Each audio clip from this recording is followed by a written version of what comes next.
ओम सूर्य देवाय नमः। आइए सुनते हैं सूर्य देव की पौराणिक कथा।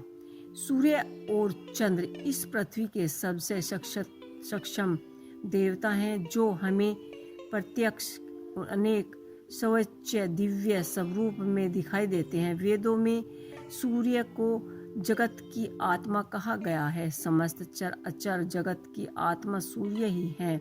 सूर्य से ही इस पृथ्वी पर जीवन है। वेद काल से ही भारत में सूर्योपासना का प्रचलन रहा है। वेदों की रचनाओं में अनेक स्थानों पर सूर्य देव की स्तुति की गई है। पुराणों में सूर्य की उत्पत्ति, प्रभाव, स्तुति, मंत्र इत्यादि विस्तार से मिलते हैं।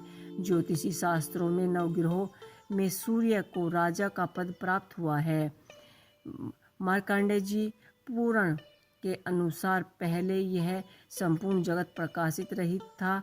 उस समय कम लायोनी ब्रह्मा जी प्रकट हुए। उसके मुख से प्रथम शब्द ओम निकला, जो सूर्य का तेज रूप सक्षम रूप था। तत्पश्चात ब्रह्मा जी ने 4 मुखों से 4 वेद प्रकट हुए, जो ओम के तेज में एकत्रित हो गए। ऐसे यह वेद तेज ही आदित्य है, जो विश्व का अश्विन कारण है। ये वेद स्वरूप सूर्य ही सृष्टि की उत्पत्ति, पालन व संहार के कारण है। ब्रह्मा जी की प्रार्थना पर सूर्य ने अपने महातेज को समेट कर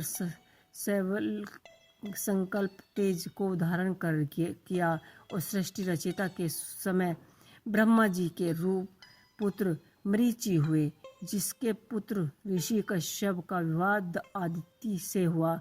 आदिति ने घोर तप द्वारा भगवान सूर्य को प्रसन्न किया, जिसके उसकी इच्छा पूर्ति के लिए सुषमामन नाम की किरण से उनके गर्भ में प्रवेश किया। गर्भ व्यवस्था में भी आदिति चंद्रनारायण जैसे कठिन व्रतों का पालन करती रही। ऋषि राजा कश्यप ने क्रोधित हो और अदिति से कहा कि तुम इस तरह उपवास रखकर गर्भावस्था में शिशु को क्यों मारना चाहती हो। यह सुनकर देवी अदिति ने गर्भ के बालक को उदर से बाहर कर दिया, जो अपने अत्यंत दिव्य तेज से प्रज्वलित हो रहा था। भगवान सूर्य शिशु रूप में उस गर्भ से प्रकट हुए। अदिति को मरीचिम अंड्यम कहा जाने के कारण यह बालक मार्तंडेय नाम से प्रसिद्ध हुआ। ब्रह्म पुराण में अदिति के गर्भ से जन्मे सूर्य के अंश को विविक्षवाना कहा गया है। तो ये थी सूर्य देव की एक पौराणिक कथा। आपको कैसे लगी मुझे कमेंट कर जरूर बताइएगा। ओम सूर्य देवाय नमः।